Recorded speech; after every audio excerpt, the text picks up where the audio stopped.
So hi you guys and welcome back to my channel. This is Shraddha और आज की video में आपका बहुत बहुत स्वागत है। तो गाइज आज हम जिस टॉपिक के ऊपर बात करने वाले हैं, इस टॉपिक पे मेरा बहुत खुद से इतना मन था कि मैं इसके ऊपर वीडियो बनाऊं, पर आज मुझे मौका मिला है तो फाइनली मैं ये वीडियो बना रही हूँ। मैं आपसे रिक्वेस्ट करूंगी कि आप पूरी वीडियो देखो, बिकॉज आई नो कि I am the best person to guide you in this, because मैंने इतनी सारी प्रॉब्लम्स फेस की थी ना जब मैंने एविएशन इंडस्ट्री ज्वाइन करने का सोचा था।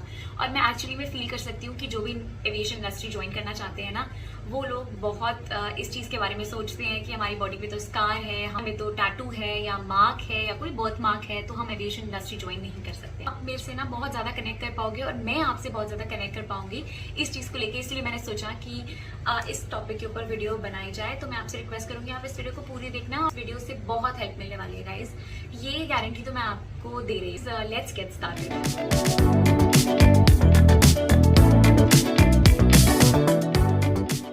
बात कर लेते हैं मार्क्स या स्कार, ये चीज होती क्या है। तो गाइस स्कार वही है जो एक्सीडेंट हो जाता है और उसके बाद वो एक निशान हमारी बॉडी पे, हमारे फेस पे, हमारे हाथ पे या कहीं पर भी किसी भी बॉडी पार्ट पे वो एक निशान रह जाता है जो दिखाई देता है। आप उसको कितना भी कंसील कर लो वो दिखाई देता है। बर्थ मार्क भी होते हैं बहुत लोगों को गाइस, जिसमें वो बर्थ मार्क फेस पे हो सकता है, हाथ पे हो सकता है, कहीं पे भी हो सकता है। तो क्या हम इस सिचुएशन में एविएशन इंडस्ट्री ज्वाइन कर सकते हैं? तो मैं आपको आंसर दूंगी हाँ और ना दोनों। ये टॉपिक मैं पूरा आगे इलैबोरेट करने वाली हूँ, बस मैं आपको समझाना चाहती हूँ कि ये चीज होती क्या है और एविएशन इंडस्ट्री में ये चीज कितनी मायने रखती है। तो गाइस मैं अपनी जर्नी से स्टार्ट करना चाहती हूँ, क्योंकि मेरे भी बॉडी पे स्कार था जो मैंने एविएशन इंडस्ट्री ज्वाइन नहीं किया था। एक तो मुझे समझ नहीं आता, जब मैं वीडियो बनाने बैठती हूँ गाइस तभी बच्चों को खेलना होता है। अभी जब से मैं फ्लाइट करके आई हूँ ना, कोई नहीं चिल्ला चिल्ली हो रही, कुछ सब आराम से बैठे होते हैं। जब मैं वीडियो बनाने बैठूंगी ना, बाहर से आवाजें आने लग जाएंगी, कुछ होता रहेगा। Anyway guys, so please avoid that. आज मैं जो बात करने वाली हूँ ना, बहुत इंपॉर्टेंट टॉपिक है गाइस, बहुत ही ज्यादा इंपॉर्टेंट टॉपिक है। तो आप please fast your seat belts और प्लीज वीडियो पूरा देखो। मैंने एविएशन इंडस्ट्री ज्वाइन की थी ना, तो मेरे टाइम पे ना किंगफिशर हुआ करता था, तो मैं उनको देख के ना बड़ा वो होती थी, यार इनकी क्रू की लाइफ कितनी अमेजिंग होती होगी। होटल्स जाते हैं, अच्छी अच्छी जगह पे घूमते हैं फ्री ऑफ कॉस्ट, और कितनी प्यारी यूनिफॉर्म पहनते हैं, कितने अच्छे से अपने आप को कैरी करते हैं। यार इनकी अलग क्लास है। एंड आई एम श्योर जो लोग एविएशन इंडस्ट्री ज्वाइन करना चाहते हैं वो मुझसे रिलेट कर सकते हैं इस बात पे, बिकॉज हम इन्हीं चीजों से अट्रैक्ट होते हैं और यही चाहते हैं कि हमारी लाइफ भी ऐसी लाइफ हो। तो जब मैंने अपना करियर स्टार्ट करने का सोचा था, कि मैंने जब सोच लिया था कि मुझे एविएशन अब ज्वाइन करना ही करना है, तो वो टाइम था किंगफिशर के टाइम का। तो किंगफिशर गाइस, मैं किंगफिशर तो ज्वाइन नहीं कर पाई, क्योंकि मैं किंगफिशर में जाने वाली थी, बट मेरी शायद किस्मत नहीं थी वहां पे, तो मैं ज्वाइन नहीं कर पाई। विस्तारा तब मैं नई आई थी, तो विस्तारा की इंटरव्यू पे गई थी मैं। तो विस्तारा की इंटरव्यू में मेरा सब अच्छा था गाइस, बट उन्होंने मुझे बोला कि आपके जो ये यहाँ पे स्कार है, इस स्कार की ना गाइस मैं एक फोटो भी अटैच करूंगी आपके रेफरेंस के लिए, ये किस तरीके का स्कार है। मुझे बोला बिकॉज ये दिखाई देता था और अभी भी दिखाई देता है। तो उन्होंने मुझे बोला कि आपकी जो फेस पे स्कार है फॉरहेड पे, आप इसका कोई ट्रीटमेंट ले रहे हो या ये कैसे हुआ था? तो मैं आपको बता दूं गाइस, बचपन में ना एक्सीडेंट हुआ था एक, मैं सीढ़ियों से नीचे गिर गई थी, बहुत ब्लीडिंग हुई थी, और उसके बाद ना ये यहाँ पे कट पड़ गया था। तो उस वजह से ना ये स्कार मेरा आज तक है, बचपन से लेके आज तक। गाइस जब विस्तारा ने मुझे इस बात पे रिजेक्ट कर दिया ना, बिकॉज वो मुझसे ना डॉक्यूमेंट मांग रहे थे कि मैंने उनको बोला था कि मैं काया से ट्रीटमेंट करवा रही हूँ इसका। उन्होंने बोला ठीक है आप डॉक्यूमेंट दे दो, बिकॉज मेरा सिलेक्शन हो चुका था। अब मैं डॉक्यूमेंट्स कहाँ से लाऊं? मैंने सोचा गाइस कि चलो ठीक है, मैं ना डॉक्टर से बात करके देखती हूँ क्या हो सकता है इसका, क्या नहीं हो सकता है। तो मैंने ना एक डर्मा से बात करी जिसपे मैं ट्रस्ट करती थी। तो उन्होंने मुझे बोला देखो श्रद्धा हम कर तो देंगे, बट जो डर्मा था ना मेरा, वो भी बहुत ज्यादा ऑनेस्ट था। उसने कहा कि श्रद्धा आपकी जो ये जो स्किन है ना, ये अंदर चिपक गई है, बिकॉज ये बचपन का मार्क है। तो अगर आप इसका कुछ ट्रीटमेंट भी कराओगे तो इसकी सर्जरी होगी सीधा सीधा, बिकॉज ये ना पूरा अंदर ना गाइस स्किन के अंदर चिपका हुआ है। तो उन्होंने मुझे साफ बोल दिया था किसी सर्जरी होगी, सर्जरी के बाद भी ना एक लाइन तो रहेगी, जो लाइन अभी भी है आपको दिखाई दे रहा है, ये लाइन ना रहेगी सर्जरी के बाद भी। तो जो मैंने अपने घर वालों से डिस्कस किया, और सर्जरी के पैसे भी गाइस यू नो कितने पैसे लगते हैं, और उस टाइम पे फाइनेंशियली भी इतना ये नहीं था कि मैं अपने घर वालों से पैसे मांगू और वो ऐसे गड्डी निकाल के मेरे हाथ में दे देंगे, है ना। आई थिंक सब फील कर सकते हैं। मैंने सोचा कि अगर वो लाइन रह जाएगी, मैंने अपनी डर्मा से बात की, तो देयर इज नो पॉइंट ना कि मैं उसकी सर्जरी कराऊं। तो फिर मैंने ना विस्तारा का स्किप कर दिया, और मैंने सोचा कि कोई फायदा नहीं है विस्तारा में, because they were after my life और they were asking me for documents कि आप क्या करा रहे हो क्या नहीं करा रहे, बिकॉज न्यू एयरलाइन होती है ना गाइस, तो वो थोड़ा सा बोलती ही है। मेरा ना यही था, और मैं आप लोगों को भी कॉमेंट सेक्शन में अगर आप मेरे देखोगे, मैं हर चीज में आपको ये बोलती हूँ just don't give up, because I have a reason for the same. मैं भी उसी चीज से गुजर चुकी हूँ, इसीलिए मैं आपको भी वही सजेस्ट करती हूँ। तो गाइस मैंने ना होप नहीं छोड़ी, मैंने सोचा कि कोई नहीं, आगे जाके ना, आगे मैं ये ना सोचूं कि यार मैंने ट्राई नहीं किया, तो मैंने सोचा मैं अभी ना कई बार ट्राई करूंगी। तो फिर मैंने दिया इंडिगो का इंटरव्यू गाइस। इंडिगो के इंटरव्यू में मेरा ना सब अच्छा था। हाउएवर तब ये हुआ कि उन्होंने स्कार की तो मेरी बात नहीं करी, बट मेरे ना कम्युनिकेशन पे काम करने के लिए उन्होंने मुझे बोला कि just work on your communication skills. आपको बात करने का तरीका, आपको किस क्वेश्चन पे क्या आंसर देना है, आपको वो नहीं पता है। तो पहली बार में मेरा उस कम्युनिकेशन की वजह से रिजेक्शन हुआ गाइस। और सेकंड टाइम जब मैं गई, और मैंने एक्चुअली में गाइस अपने कम्युनिकेशन पे बहुत ही ज्यादा काम किया था। मैं जिस तरीके से अब बोलती हूँ, जिस तरीके से अब अपने पैसेंजर से बात करती हूँ, इतने सालों पहले ये नहीं था। तो ये टाइम के साथ और प्रैक्टिस के साथ मुझे आया है। सो जब मैं सेकंड टाइम गई गाइस, तो कम्युनिकेशन भी अच्छा था, इंटरव्यू बहुत अच्छा रहा। तो उसके बाद ना मेरा मेडिकल होना था, जिसमें मुझे सबसे ज्यादा डर था, क्योंकि मेडिकल के टाइम पे ना एज इन जब आपका इंटरव्यू चल रहा होता है, वो वाला मेडिकल नहीं, जो क्लास 2 होता है बाद में, जो होता है पूरा, जो बॉडी का पूरा मेडिकल होता है, वो वाले मेडिकल की मैं अभी बात नहीं कर रही हूँ। इंटरव्यू के डे ना गाइस वो आपका वेट, हाइट और आपकी बॉडी पे कोई स्कार या टैटू है उसके बारे में पूछते हैं। तो जब मेरा सब कुछ हो गया था ना, बस मेरा पीआई बचा था, पर्सनल इंटरव्यू। कोई हायर पोजीशन का इंसान होता है ना, उसके साथ आपका पीआई होता है, दैट इज पर्सनल इंटरव्यू। वो मेरा बाकी था और एक ही मेरा ही बाकी था। अदरवाइज मैंने जीडी और जो नॉर्मल एचआर राउंड था वो सब क्लियर कर लिया था, ग्रूमिंग राउंड ऑल्सो। उन्होंने मुझे फिर बुलाया, मेडिकल टीम उनकी बैठी हुई होती है, और इंडिगो में उन्होंने मुझे बुलाया, और जो डॉक्टर थी ना, उन्होंने मुझसे पूछा कि आपके कोई स्कार है या मार्क है या टैटू है, ऐसे ना उसने बहुत स्माइल करके मुझसे पूछा। तो मैंने ना ऐसे किया, ऐसे, ठीक है, बिकॉज मैं भी ना यहाँ छोटी थी, यंग थी, मैं खुद ही बता रही थी। तो ना उसने ना, देखो मेरा लक इतना साथ दे रहा है गाइस, एविएशन में लक इतना चलता है ना, मेरे से ना लिखवा लो। कल को अगर आप इंटरव्यू में गए, रिजेक्ट हो गए, और अगली बार आपका इंटरव्यू में हो गया ना, आप मुझे यहीं पे कमेंट करके बोलोगे कि सही बोला था श्रद्धा, आपने लक बहुत चलता है। और उस दिन मेरा लक चला, लक एज इन इसमें लक चला, अदरवाइज मैंने इंटरव्यू की पूरी प्रिपरेशन की थी, इंटरव्यू मैंने बहुत अच्छा दिया था। तो ना उन्होंने ना मुझे देखा नहीं है, मैं ऐसे कर रही थी कि मेरे यहाँ पे मार्क है, उन्होंने मुझे देखा नहीं। तो उन्होंने बस मुझसे पूछा कि कोई मार्क है, और उन्होंने मुझे देखा नहीं, और उसके बाद ना उन्होंने टिक करके मुझे आगे भेज दिया। तो वहां पे मेरा लक चल गया कि उस लेडी की नजर मेरे मार्क पे गई नहीं, बिकॉज गाइज ये इतना भी बड़ा मार्क नहीं है कि मैं इसको मेकअप के साथ अगर मैं इसे करती हूँ ना, तो until unless I am telling people ना, या मुझे कुछ बहुत ही ध्यान से देखे तो वो दिखाई देता था। ये वाला जो था ये हो गया, उसके बाद मैं आगे गई और मेरा क्लियर हो गया, और उसके बाद आज तक की डेटा किसी ने मुझसे इस मार्क के बारे में पूछा नहीं गाइस। तो सबसे पहली बात इससे मैं आपको ये बता रही हूँ कि अगर आपको एविएशन ज्वाइन करनी है और आपको कोई मार्क या स्कार या कोई बर्थ मार्क है, ठीक है, तो आप इंडिगो में जरूर ट्राई करो गाइस, इंडिगो एयरलाइंस में जरूर ट्राई करो। मैं अपनी कंपनी की गाइस इसलिए रिस्पेक्ट इतनी ज्यादा करती हूँ, और कभी मैं अपनी कंपनी के बारे में कुछ गलत नहीं बोल पाती, ना मैं सुन पाती हूँ, बिकॉज जब और एयरलाइंस ने मेरी कैपेबिलिटी एबिलिटीज को इस कार को देख के जज किया, तब इस एयरलाइन ने मुझे सिलेक्ट किया। उन्होंने ये नहीं देखा कि स्कार है क्या है, क्योंकि यार बाद में भी जब मैंने इतने साल काम कर लिया है, अगर आप लोगों को ना बताओ तो it's almost 8 years I been working with IndiGo airlines, और आज तक मुझे किसी ने ये नहीं बोला आपका ये मार्क है, आपका ये है। बस मैं अपनी ग्रूमिंग बहुत अच्छी रखती हूँ कि मुझे कोई कुछ बोल ही ना पाएगा इस, तो इसीलिए मैं अपनी कंपनी की इतनी रिस्पेक्ट करती हूँ कि जो चीज़ मेरे अंदर है ना, जो कैपेबिलिटी एबिलिटीज मेरे अंदर है ना गाइस, वो उन्होंने इस कार और इस मार्क को लेकर जज नहीं किया। तो सबसे पहली बात तो आप ये सोच लो कि अगर आपका कोई स्कार है और आपको लग रहा है कि आप रिजेक्ट हो सकते हो उस कार या मार्क की वजह से, और जगह पे अप्लाई करो, like international airline also, other जो भी अलग अलग जगह पे आपकी इंटरव्यूज आ रहे हैं वहां पे भी आप अप्लाई करो। पर अगर आपका कहीं नहीं हो पाता है तो आप इंडिगो में जरूर अप्लाई करना गाइस।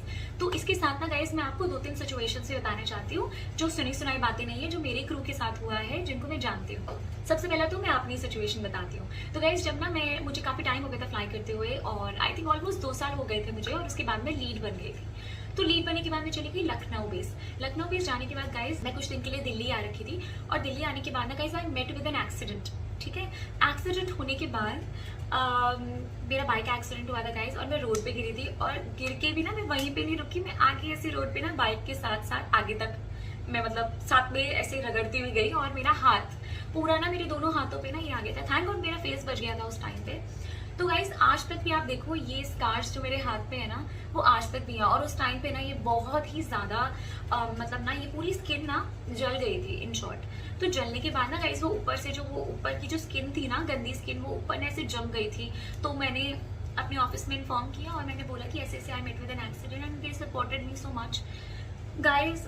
ट्रस्ट मी, मुझे लगा था कि मेरी नौकरी अब चली जाएगी, और अब मैं काम नहीं कर पाऊंगी एविएशन इंडस्ट्री में कभी भी। और ये बात मैं आपको बता रही हूँ, आई थिंक 5 साल तो हो गए हैं इस बात को गाइस।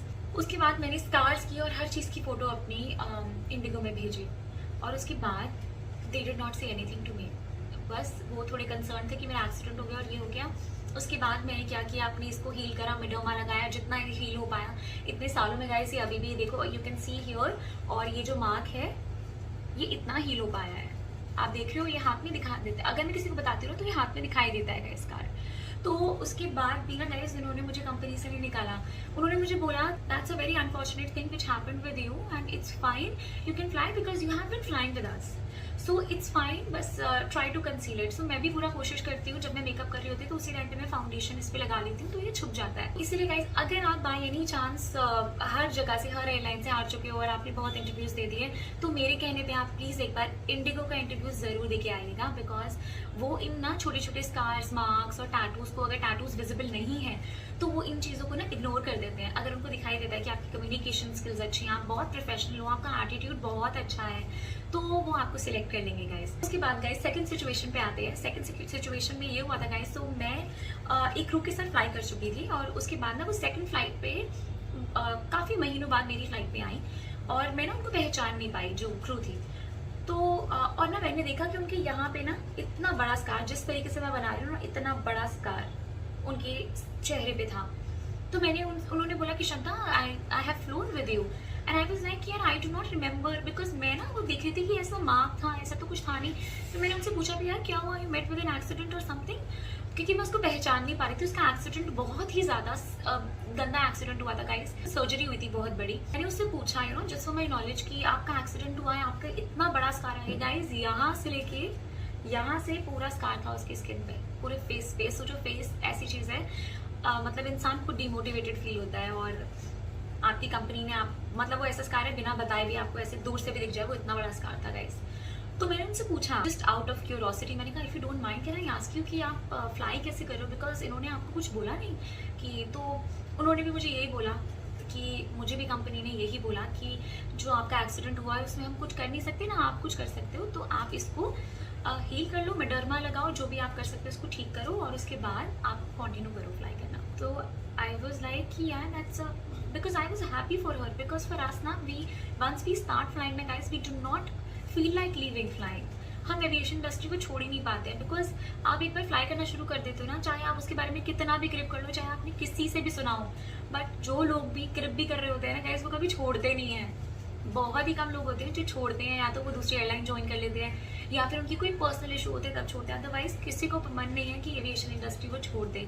मेरे को खुद देख लो 8 साल हो गए हैं, फिर भी मेरा मन नहीं करता, मैं सोचती नहीं हूँ कि मुझे कभी छोड़ना है, बट मुझे एक पॉइंट पे छोड़ना पड़ेगा, वो बात अलग है, बट मैं अपने मन से नहीं छोड़ूंगी गाइस। तो गाइस ये सिचुएशन और बेसिक चीजें मैंने आपको बता दी है इंडिगो के बारे में। गाइस देखो, मैं अपनी एयरलाइन को प्रमोट नहीं कर रही हूँ, पर मैं प्रमोट भी कर रही हूँ, बिकॉज मैंने जो खुद अपनी आंखों से देखा है गाइस, मैं उसको कैसे निगलेक्ट कर सकती हूँ।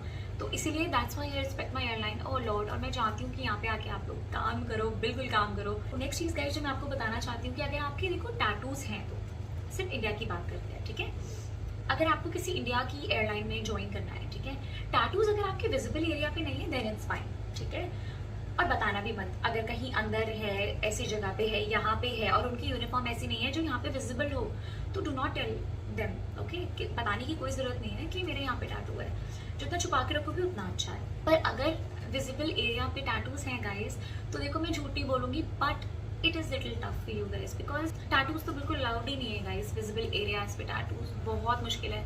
या तो आप उनको ऐसे कंसील करो, क्योंकि इतने सारे मार्केट में कंसीलर्स आ गए हैं ना टैटूज के लिए, या तो आप उसे कंसील कर सकते हो डेली बेसिस पे, और अगर आप पकड़े ना जाओ देन इट्स फाइन, बट आप उसको ऐसे ही रख कर आप ऐसे फ्लाई नहीं कर सकते हो। आपको उसको फ्लाइट पे हर दिन आने से पहले कंसील करना ही पड़ेगा, आप टैटू के साथ नहीं जा सकते, बिकॉज अगर एयरलाइन ने नहीं देखा आपने, आप चुपचाप चले गए, तो फ्लाइट पे भी तो क्रू है, फ्लाइट पे पैसेंजर्स भी हैं, कोई भी कंप्लेन कर सकता है गाइस। आजकल ना लोगों को सबको पता है किसका क्या प्रोसीजर है, किस एयरलाइन का क्या प्रोसीजर है। तो अगर आपका टैटू है विजिबल एरिया में, आप कर सकते हो उसको, अगर हाइड कर सकते हो, कंसील कर सकते हो, वेल एंड गुड। पर आपको मैं बोलूँगी आपको डेली कंसील करना पड़ेगा उसको, ठीक है। तो आप ये नहीं सोच सकते कि सिर्फ इंटरव्यू में क्लियर हो गए तो हो गए, खत्म, बात नहीं, ऐसा नहीं होता है। टैटूज में तो आप इंटरव्यू के साथ फिर वो करेंगे ही नहीं आपको, बिकॉज आपका हाथ ऐसे पूरा चेक होता है। दूसरी चीज़, आप इंटरव्यू में भी जा रहे हो तो आप प्लीज़ अपना जो मार्क है, स्कार है, बहुत मार्क है, उसको कंसील करके जाओ, बर्थ मार्क में तो गाइस इतना ज़्यादा वो बोलते नहीं है, बिकॉज बर्थ मार्क यूजुअली इतने बड़े नहीं होते हैं, छोटे ही होते हैं। पर जो आपके मार्क्स हैं, स्कार्स हैं, उनको एटलीस्ट अच्छे से कंसील करके जाओ। लाइक क्राइलिन के बहुत सारे आ गए हैं कंसीलर्स जो आपके स्किन टोन के हिसाब से मिलते हैं। अगर मुझे भी किसी और एयरलाइन की इंटरव्यू पे जाना पड़ेगा तो मुझे भी अपने हाथों के स्कार को हाइड करना ही पड़ेगा गाइस। तो मैं आपको बताना चाहती हूँ इंटरनेशनल एयरलाइंस के बारे में। बहुत सारी इंटरनेशनल एयरलाइंस हैं जो टैटू भी एक्सेप्ट करती हैं और स्कार मार्क्स को इतना ज़्यादा वो नहीं देती है, इतना इंपॉर्टेंस नहीं देती है। पर अगर आप मिडिल ईस्ट में ट्राई कर रहे हो गाइस, लाइक कतर एयरवेज या फिर कोई और इंटरनेशनल एयरलाइन, तो यहाँ पे गाइस स्ट्रिक्ट है पॉलिसी, नो टैटू पॉलिसी है। कतर में तो नो टैटू पॉलिसी है, बॉडी पे कहीं पर भी आपका टैटू नहीं हो सकता। और अगर आप सोच रहे हो कि विजिबल एरिया में टैटू नहीं है, कहीं अंदर है, तो गाइस जब आप दोहा चले जाओगे ना, उनका बेस दोहा है, तो वहाँ पे एक अलग से मेडिकल चेक होता है जहाँ पे आप पकड़े जाओगे। तो कतर में तो झूठ बोलने का सोचना ही मत, बिल्कुल मत सोचना। पर अगर आपका स्कार या मार्क है बॉडी के अंदर, बहुत ही ज़्यादा कहीं अंदर जगह पे है, तो फिर आप उसे छुपा सकते हो। पर टैटू को लेके तो नो स्ट्रिक्ट पॉलिसी है और ज़ीरो टॉलरेंस है। तो टैटू अगर आपके पास आपका है तो जस्ट मैं आपको पहले बोलूँ, इट्स अ नो को ट्राई करना है, बिल्कुल जाइए, ट्राई करिए। मैं तो बोलती हूँ अगेन, नेवर गिव अप। पर मैं आपको एक सिचुएशन बता रही हूँ क्योंकि मैं लोगों को जानती हूँ जिनका टैटू था अंदर बॉडी में जहाँ पे विजिबल एरिया नहीं था, तब भी उन्होंने उनको रिजेक्ट कर दिया। बिकॉज यूजुअली हम कहाँ करते हैं गाइस, ये इधर टैटूज होते हैं, इधर टैटूज होते हैं, इधर होते हैं। तो उनकी जो शर्ट है ना, ऊपर तो कोट होता है, वो फ्लाइट में उतार देते हैं, सी थ्रू होता है, वो दिखाई देता है। एयर इंडिया भी अभी हायर कर रहा है, आप एयर इंडिया में भी जा सकते हो। एयर इंडिया में भी इतना वो नहीं करेंगे और स्कार्स और इसको लेके, तो आप कंसील करके वहाँ पे भी जा सकते हो। इंडिगो एयरलाइंस है, विस्तारा स्ट्रिक्ट है स्कार्स और इन चीज़ों के बारे में, क्योंकि वो ग्रूमिंग को लेके बहुत ही ज़्यादा पर्टिकुलर है। जैसे एक बार ना आप अपने डर्मा को दिखा लो, कोई भी आपका ट्रस्टेड डर्मा होगा ना, तो उसको एक बार दिखा लो और आप बताओ, उनसे पूछो कि आप कौन सा क्या ट्रीटमेंट ले सकते हो जिससे हट जाए। बिकॉज क्योंकि बहुत सारे लेजर ट्रीटमेंट भी आते हैं जिससे मार्क्स और स्कार्स हट जाते हैं, तो आप उसको भी ट्राई कर सकते हो। तो कई स्कार्स को लेके ना बहुत ज़्यादा रिक्वेस्ट आई थी, तो मैंने सोचा कि मैं इसके ऊपर वीडियो बना सकती हूँ। बट अगर अभी भी आपके कोई भी डाउट्स हो तो प्लीज़ इस वीडियो पे कमेंट कर दीजिएगा और लाइक करे बिना बिल्कुल मत जाइएगा, सो दैट उससे मुझे भी थोड़ी मोटिवेशन मिलती है। अगर आप वीडियो लाइक करते हो और अपना कॉमेंट छोड़ के जाते हो तो मुझे भी बहुत अच्छा लगता है गाइज। आज की वीडियो में गाइज इतना ही, मिलती हूँ नेक्स्ट वीडियो में। तब तक के लिए do not forget to like, share, comment and subscribe to my YouTube channel guys. आप मुझे इंस्टाग्राम पे फॉलो कर सकते हो, यहाँ पे this is my handle, and I see you in the next video guys. तब तक के लिए bye and all the best. अगर आप अप्लाई करने का सोच रहे हो या इंटरव्यू पे जा रहे हो तो बाय गाइज।